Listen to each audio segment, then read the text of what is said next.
Chamo-me Tino, son de aquí da Guarda e son membro da Banda Negra desde o ano 78, fillo tamén ao mesmo tempo de outro membro fundador deste colectivo da Banda Negra que xurde a finais dos anos 60. A Banda Negra era unha pandilla de rapaces, de mozos, de xente da mocea de aquí da Guarda que disfrutaban da festa do monte como algo tradicional, instaurado no ano 1913, a iniciativa da Sociedade Promonte que decide facer un xantar ao campo e, debido ao éxito da primeira convocatoria, decide manterse anualmente como unha parte lúdica aberta e paisaxística no cumio do Monte Trega. Entre os elementos que había neste festexo, nesta celebración, evidentemente non podería faltar a parte musical. Orixinariamente, as referencias que se teñen pois é a participación de colectivos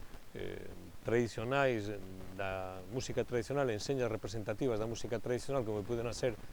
bandas de músicas, cuartetos de gaitas, e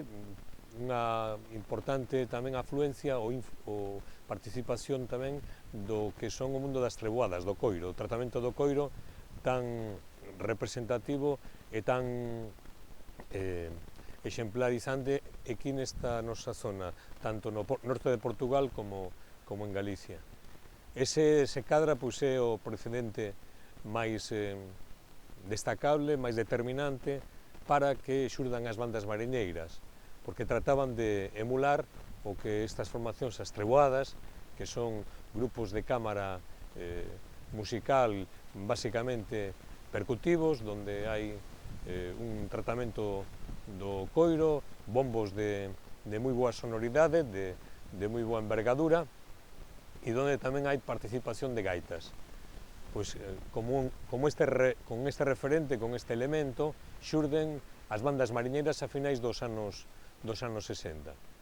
Empezaron sendo grupos de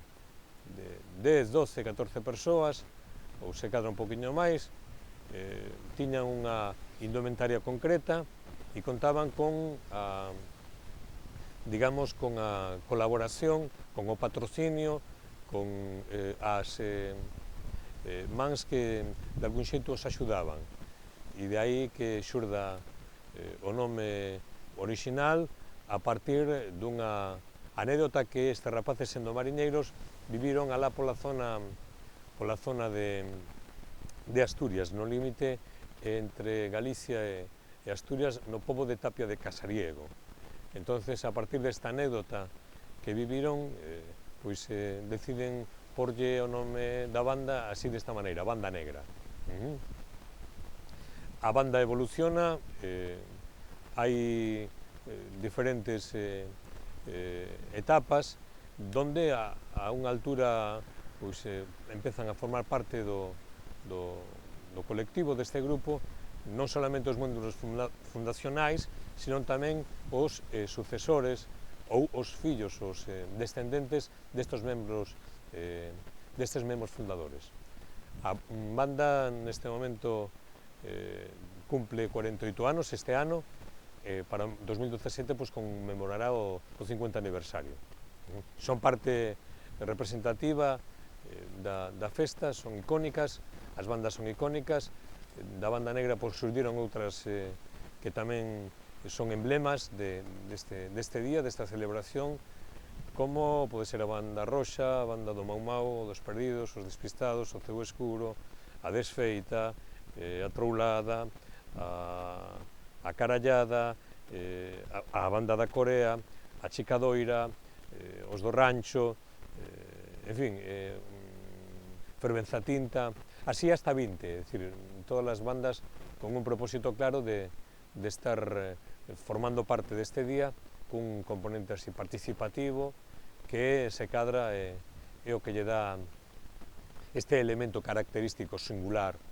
a este día tan especial para os guardeses. Culturalmente, Este elemento ten que ver efectivamente con ese punto filosófico que ten de entenderse a romería, é dicir, un espacio lúdico, compartido, comunal, culturalmente integrador, donde o feito de que se leve viño é para, digamos, para facilitar esa exaltación, ese elemento socializador que ten o viño, en realidad é un componente básico dentro da nosa cultura, efectivamente. Non se entende niñunha celebración comunal donde, en fin, donde o viño, pois, digamos que ensalza ese elemento afectivo, socializador, de compartir cultura, de crear cultura e de depositar cultura. Honradamente, creo que as festas de todos os povos teñen un punto de formación de identidade, son elementos moi identitarios, facilitan unha maneira de